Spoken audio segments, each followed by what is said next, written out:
Hi besties et bienvenue dans un nouvel épisode. Aujourd'hui, on va parler organisation. Je vais te partager vraiment tous mes tips.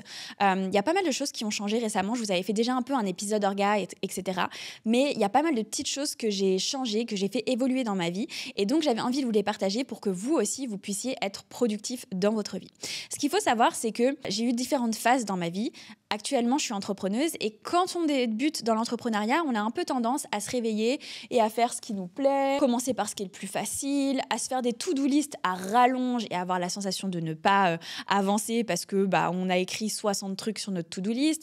Bref, niveau organisation, c'est pas le top et donc j'ai vraiment essayé de me former là-dessus, d'apprendre aussi à me connaître parce qu'on est tous différents et j'espère qu'en tout cas certains des tips que je vais vous partager aujourd'hui vont vraiment vous être utile. Et ça peut être utile aussi si vous êtes employé parce que moi, personnellement, avant d'être entrepreneuse, j'étais employée, j'avais mon job de 40 heures par semaine. Je faisais des allers-retours en Suisse parce que j'habitais à Paris, je travaillais en Suisse. J'étais en train de créer mon business, donc après le taf ou avant le taf, je travaillais sur mon business, plus j'allais au sport minimum 4 fois par semaine. Donc, je sais ce que c'est quand il faut s'organiser et qu'on n'a pas beaucoup de temps. Donc, c'est ce que je vais vous partager aujourd'hui. Avant qu'on commence, je tiens à préciser quelque chose parce que parfois, on voit certaines images sur les réseaux sociaux ou certains entrepreneurs qui véhiculent en mode « oui, je suis super productive, j'arrive à travailler 4 heures par jour et avoir des résultats de dingue et je suis millionnaire, etc. » Tant mieux aux personnes qui arrivent à faire ça.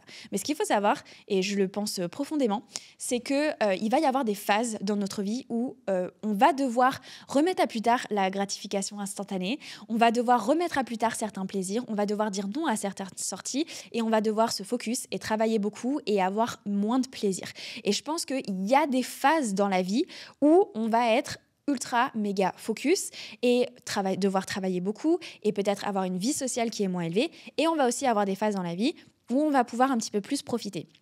Parce que par exemple, je pense que si vous êtes arrivé sur mon compte en décembre, je travaillais à peu près 4 heures par jour pendant un mois parce que j'étais en République dominicaine et que je l'avais choisi. Mais ce qu'il faut savoir, c'est que de décembre de l'année précédente à, on va dire, novembre, il y a juste eu 2 semaines où je suis partie en vacances, à novembre de l'année d'après, j'ai travaillé 7 jours sur 7. Donc, c'est pour vous montrer que il y a des périodes où on peut être plus relax, mais il y a des périodes aussi où on va taffer et parce qu'on veut avoir certains résultats, ok ? Et que oui, il y a cette image de pouvoir rien faire et générer beaucoup d'argent. Si vous voulez avoir une vie tranquille, peut-être pas forcément générer énormément de revenus, mais voilà, peut-être 3 000, 4 000 euros et que vous êtes super content avec ça et qu'en même temps, vous travaillez pas trop et vous avez beaucoup de temps pour profiter. Si c'est ce que vous voulez, mais genre, tant mieux, tu vois, trop bien.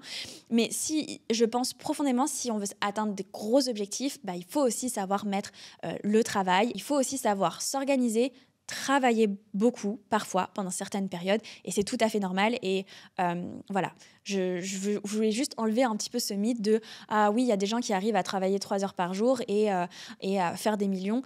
Oui, certaines personnes y arrivent. Oui, ça peut le faire quand certains business sont automatisés et qu'ils ont quelques années, mais la plupart du temps, quand on débute, en tout cas au début de l'activité, quand elle commence à fonctionner, ça demande du travail. Avant qu'on commence, je voulais vous remercier d'être aussi nombreux à écouter ce podcast. Ça me fait extrêmement plaisir. Merci infiniment pour tous vos retours que vous me faites très régulièrement en DM sur Instagram, mais aussi que je peux voir dans les commentaires sur Apple Podcast, etc. D'ailleurs, si vous souhaitez soutenir le podcast, qui est un podcast où je ne fais absolument pas de collaboration ou quoi que ce soit, c'est vraiment l'objectif, c'est le partage. Et moi, ça m'aide énormément et ça me soutient beaucoup lorsque vous mettez 5 étoiles sur l'application de podcast que vous utilisez ou que vous le partagez en story, etc. Ça me touche énormément et ça aide aussi le podcast à être mieux référencé, à aider d'autres personnes. Donc, si vous avez quelques minutes pour faire ça, ça me ferait extrêmement plaisir et je vous en serai extrêmement reconnaissante. Je vous remercie et je vous laisse écouter la suite de l'épisode. Alors, on commence tout de suite avec les différentes habitudes. Donc, ce que je vais faire, c'est que je vais aller un petit peu du plus général au plus précis dans ma vie courante, etc. Des choses qui vraiment me permettent d'être organisée. Donc, la première chose, c'est se fixer des objectifs pour l'année. si on veut pouvoir être organisé dans notre quotidien, il faut avoir des objectifs qui sont plus grands parce que sinon, on ne sait pas en fait quelle direction on prend, on ne sait pas où est-ce qu'on va et on se laisse un peu porter par la vie. Personnellement, je l'ai fait pendant longtemps. Ça fait environ 3-4 ans que je me mets des objectifs annuels et même quand la première fois que j'ai commencé à mettre des objectifs annuels, en fait, je les avais oubliés parce que tout simplement, si tu te les répètes pas tout le temps, tu les écris sur une feuille et puis 3-4 mois plus tard, tu te dis c'était quoi mes objectifs en fait? C'est comme un peu les résolutions quoi. Donc, ce qu'il faut déjà, c'est se mettre des objectifs SMART. Donc, je pense que je vous en ai déjà beaucoup parlé, mais c'est des objectifs qui sont spécifiques, mesurables, quantifiables, atteignables et dans un temps déterminé. Donc, au lieu de dire « je veux être riche », vous allez vous dire « je veux gagner 4 000 € par mois, 5 000 € par mois, 10 000 € par mois ». Des choses précises comme ça, où je veux gagner 2 000 € de plus par mois. Voilà, ça va être vraiment des objectifs comme ça extrêmement précis. Donc ça, c'est la première chose. Mettre en place des objectifs pour l'année. Et ces objectifs-là, vous devez vous les répéter au minimum, allez, je vais dire 4 matins par semaine. Parce qu'en fait, sinon, vous allez les oublier. Et en fait, si vous allez les oublier, vous allez oublier la direction que vous voulez prendre. Donc, c'est très important d'avoir ces objectifs-là qui soient précis et de vous les rappeler régulièrement parce que ça donne une direction à votre vie, une direction à vos journées, une direction aux décisions que vous allez prendre dans votre quotidien. Et donc, forcément, ça va impacter votre organisation. Si vous savez que vous voulez atteindre certains objectifs, et bien parfois, si on vous propose quelque chose qui n'est pas aligné avec ces objectifs-là, vu que vous les avez en tête, vous saurez dire non. Si vous avez oublié, vous allez vous dire « Oh oui, c'est tout à fait possible ». Et puis en fait, vous allez vous rendre compte que vous ne suivez pas vos objectifs, que vous n'allez pas dans la direction de vos objectifs. Donc ça, c'est la première chose. Personnellement, mes objectifs, je fais en sorte de les mettre par catégorie. Donc catégorie financière, catégorie carrière, catégorie personnelle, amoureuse, etc. Donc ça, c'est la première chose. La deuxième chose, c'est que je vais me donner des objectifs pour le mois qui vont être alignés avec mes plus gros objectifs. Je vous prends comme exemple mes objectifs du mois. Donc, il y a le challenge. Donc, je dois poster un vlog par jour, plus faire un audio sur le groupe Telegram par jour. Donc, ça, c'est mon premier objectif. Deuxième objectif, mettre à jour la formation We Invest. Et mon troisième objectif, c'est de commencer à travailler sur le séminaire en présentiel que je vais faire début avril. Et donc, en fait, je vais avoir ces 3 objectifs du mois qui vont être alignés avec mes plus gros objectifs annuels, mais qui vont être bien précis. Donc, je sais exactement ce que je vais devoir faire pendant le mois. Donc ça va être vraiment mes 2-3 objectifs qui vont être liés à mon travail. Mon organisation, elle est principalement liée à mon travail, plus que réellement un aspect personnel. Mais bien sûr, on peut aussi utiliser ce modèle avec l'aspect personnel. Mais là, on va vraiment se concentrer sur la productivité, sur comment atteindre ses objectifs, voilà, au niveau de notre carrière, financier, etc. Donc, j'ai mes 2-3 objectifs du mois. Comme ça, en fait, je sais exactement que pendant le mois, je dois travailler au minimum 1 fois par jour sur ces différents objectifs. Et de cette manière-là, je vais pouvoir les atteindre d'ici la fin du mois. Donc, c'est pour ça que je mets ces 2-3 objectifs pour le mois. Et donc, ce que je vais faire, c'est quand je vais organiser ma semaine, je vais savoir que je sais que je dois mettre des créneaux horaires où je vais travailler sur ces 3 objectifs que je me suis fixés. Ensuite, l'autre point que je fais, c'est que tous les dimanches, je vais un peu écrire tous les différents rendez-vous que je vais avoir. Que ce soit les rendez-vous perso, des rencontres avec des amis, que ce soit des rendez-vous médicaux, j'en sais rien, des rendez-vous pour faire les ongles, etc. Je vais faire la liste. Comme ça, je sais exactement les moments où je suis pas dispo, les moments où je suis dispo. Je sais aussi à l'avance, si par exemple on me propose quelque chose, si je vois que j'ai peut-être trop de sorties par rapport à ce que je me suis fixé, par rapport au temps dont j'ai besoin pour travailler, bah, je vais pouvoir dire non, là c'est pas possible. Par exemple, ce week-end, il y a une personne qui m'a proposé, voilà, est-ce que ça te dirait qu'on prenne un café ou un dîner? Eh bien, je sais que samedi, je me suis déjà engagée dans quelque chose à partir de 16h et que ce soir, on est vendredi, je vais aller au cinéma. Donc moi, je sais que j'ai besoin de tout le temps qui me reste pour dormir et aussi pour travailler. Et donc, bah, j'ai dit à cette personne, non, ce week-end, voilà, je suis full, mais par contre, on peut se voir à un autre moment, la semaine prochaine, etc. Donc en fait, le fait de savoir à l'avance exactement, ok, je suis prise tel et tel jour et j'ai du taf tel et tel jour, ça va me permettre en fait de pouvoir dire non quand j'ai besoin de dire non et aussi de commencer à m'organiser pour ma semaine. Et c'est là où on commence à affiner, là on va organiser ces journées. Donc maintenant, ce que je fais maintenant depuis un bon moment, et c'est vraiment ça qui m'a permis de complètement augmenter ma productivité, mes résultats. Vraiment, ça a été un changement de dingue dans ma vie d'entrepreneuse. Ça a été, si vous voulez, de organiser mes journées la veille pour le lendemain. Et vraiment, quand je fais pas ça, parce que je suis humaine, hein, ça arrive parfois, des fois le matin, des fois le soir, je vais être là, c'est la flemme, il est 23h, je ne l'ai pas fait, je me dis, allez, je vais dormir, etc. Eh bien, le lendemain, je suis beaucoup moins productive. Parce que déjà, quand tu te réveilles, tu sais plus exactement, tu n'es plus dans le mood travail. Donc, tu sais plus exactement ce qu'il y a à faire, ce qu'il n'y a pas à faire, ce que tu as loupé, etc. Donc, ça, c'est la première chose. Deuxièmement, tu vas prendre plus de temps pour te réveiller parce que tu ne te dis pas à 7h30, je dois commencer à travailler. Tu vas dire, oh bon, je vais commencer à 8h30 aujourd'hui, ça va. On le connaît tous, celui-là. Donc, en fait, tu vas commencer à perdre des minutes qui vont se transformer en heures parce que après, tu vas te dire, OK, je vais faire mon emploi du temps pour la journée. Puis en fait, tu vas te mettre 15 ans à te souvenir des trucs. Donc, ça va te prendre encore plus de temps. Et donc, in fine, tu vas avoir une journée beaucoup moins productive. Tu vas faire un peu ce qui te fait plaisir. Tu vas prendre plus de temps pour tout. Et donc, tu vas être beaucoup moins productif. Donc ça, vraiment, le fait de s'organiser le soir, et je le sais, je le répète partout, hein, franchement, si tu suis mes contenus assidûment, tu dois te dire, j'en ai marre qu'elle me répète ça du matin au soir. Mais en fait, c'est que ça a tellement impacté ma vie, j'avoue, que en fait, c'est pour ça que j'arrête pas de le répéter parce que certaines personnes se disent oui, mais c'est pas utile, mais ça prend trop de temps, j'ai la flemme de prendre du temps pour faire ça. Franchement, c'est 15 minutes, mais c'est 15 minutes qui te font économiser honnêtement 3-4 heures pour la journée qui va arriver. Donc, si tu veux, le meilleur conseil que je peux te donner d'entrepreneuse, c'est vraiment, vraiment ça. Et tu vas voir si tu times tout, si tu times tes pauses, etc., tu vas être ultra méga productif parce que tu sais que tu n'as pas 3 heures pour faire un truc. Tu en as 1 heure. Donc, 1 heure, il faut que ce soit fait. Et quand je dis s'organiser, c'est pas juste faire une to-do list de 20 trucs parce que ça revient à cet aspect de j'ai pas l'impression d'avancer, j'ai pas l'impression de remplir ma to-do list. J'ai cru que ça allait me prendre 1 heure, puis en fait, ça m'en a pris 4. Enfin, voilà.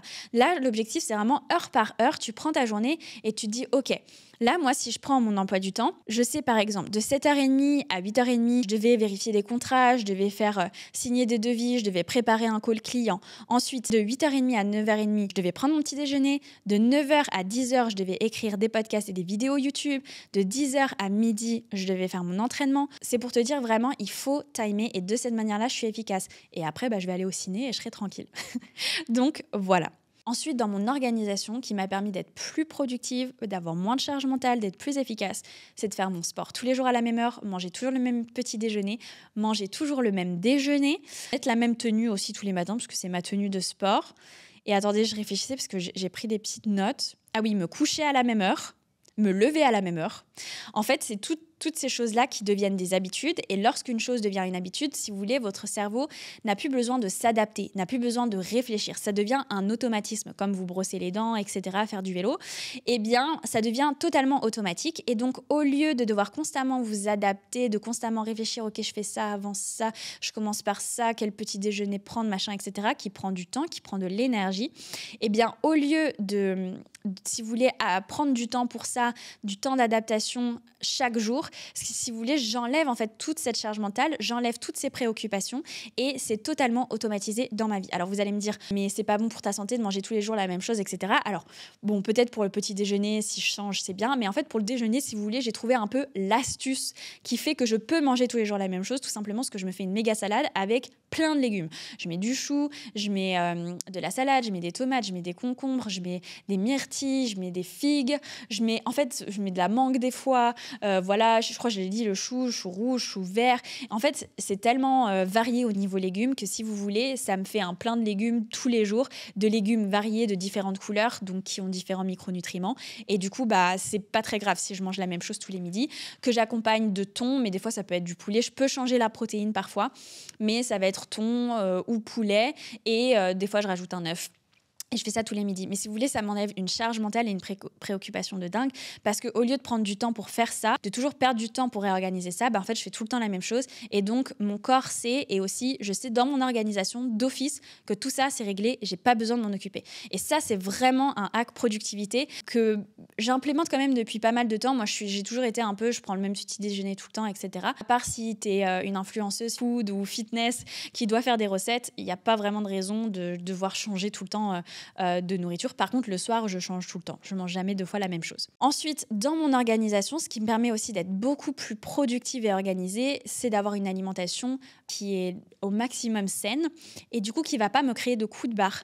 Donc ça, c'est important de tester parce qu'en fonction de chacun, il y a des choses qu'on digère pas, etc. Mais je sais que vous m'écrivez très souvent pour me dire « Ah, mais t'es pas fatiguée après ton repas, le midi, etc. T'as pas envie de dormir ?» Non, absolument jamais. Mais parce que je mange vraiment Alors, c'est une grosse salade, hein, franchement, elle est consistante. Mais en fait, c'est que des légumes avec ma protéine. Et du coup, je le digère très bien. Et donc, je me sens absolument pas lourde. Je me sens toute légère. Et je vais plutôt faire un gros repas, genre vraiment féculent, etc. le soir. Et le matin, je mange un porridge. Mais c'est une proportion, en fait, qui me convient. Si vous voulez vraiment savoir en détail, je mets à peu près 25 à 30 grammes d'avoine et à peu près 10 grammes de graines de chia et à peu près je crois 120 à 130 grammes de lait de soja vanille. Et du coup, je rajoute une cuillère à café de beurre de cacahuète et des pépites de chocolat. Et en fait, honnêtement, je le digère vraiment super bien. Donc voilà, et je prends un shaker de protéines vegan. Par contre, protéines de whey, c'est mort, je ne digère pas. Et protéines de pois, je ne les digère pas non plus. Donc c'est de la protéine de soja. Et en fait, j'ai vraiment pas de coup de barre. Voilà, je digère hyper bien en faisant ça. Mais c'est important de vous connaître, de faire des tests. Et ça, par contre, ça va vraiment changer votre productivité. Ensuite, un autre hack productivité et qui me rend beaucoup plus efficace, c'est que je cache mon téléphone quand je fais du deep work. Donc, c'est quand je travaille, que je dois être super concentrée, je le cache visuellement. C'est-à-dire que, par exemple, je ne sais pas si vous voyez, mais il y a une table juste ici, bah, je vais le mettre sous la table et bien sûr en mode avion pour pas qu'il sonne constamment, parce que sinon je vais être alertée par ça. Mais en fait, je fais ça et c'est vraiment... Mais vous allez voir, hein, quand on ne voit pas son téléphone, même s'il est comme ça, s'il est genre de dos, mais que vous le voyez, vous serez tout le temps tenté de le toucher, d'aller voir, de chercher un truc, etc. Que lorsque visuellement, et il y a même des études qui l'ont montré, lorsque visuellement on ne voit pas notre téléphone, eh bien on est beaucoup moins tenté d'aller dessus, donc on est beaucoup plus concentré et donc beaucoup plus efficace dans notre travail. Donc vraiment, ça c'est un hack à ne surtout pas sous-estimer. Si vous avez un deep work, etc., voilà, vous savez, pendant 1 heure, 2 heures, vous devez, j'en sais rien, moi, quand j'écris mes contenus, j'écris mon podcast, etc., je le cache et en fait, je suis beaucoup plus efficace que lorsque je le vois. Parce que lorsque je le vois, je me retrouve, on ne sait pas pourquoi, 20 minutes plus tard, à scroller sur Instagram alors que je devais travailler en fait. Je suis comme tout le monde, donc même ce que je fais aussi, parfois, je le mets derrière mon ordinateur. Et comme ça, je le vois pas tout simplement. Et enfin, une autre chose qui me permet d'être beaucoup plus productive et beaucoup plus efficace, c'est tout ce qui est livraison.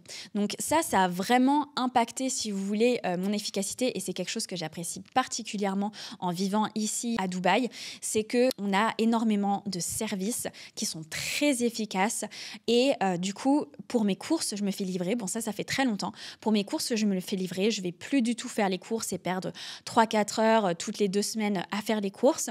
Aussi, je me fais beaucoup livrer de repas.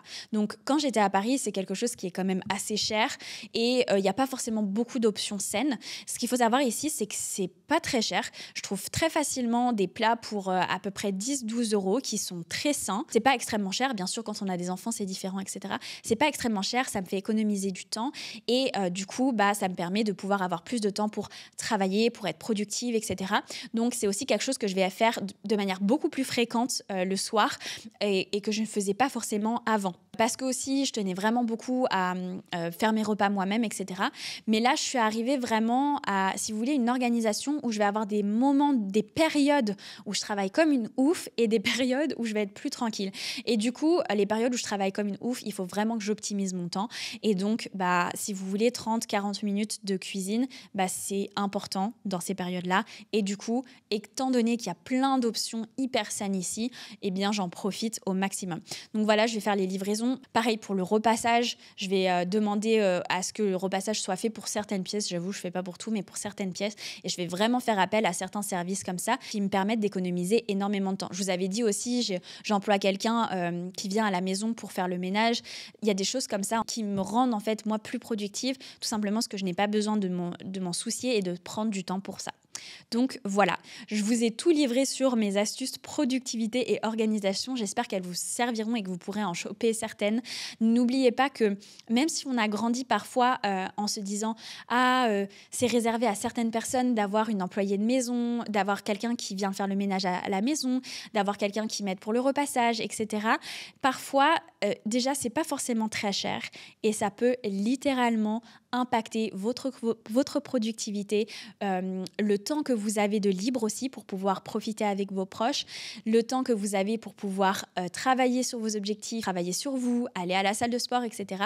Et que parfois, c'est peut-être aller 30, 40 euros de différence dans le mois, mais ça fait toute la différence sur vous, votre bien-être et aussi votre évolution personnelle. Donc voilà. Je vous souhaite une très très belle semaine. Merci de m'avoir écouté jusqu'ici. N'oubliez pas de mettre un petit 5 étoiles sur l'application de podcast que vous utilisez. Et moi, je vous dis à très bientôt. Ciao, ciao.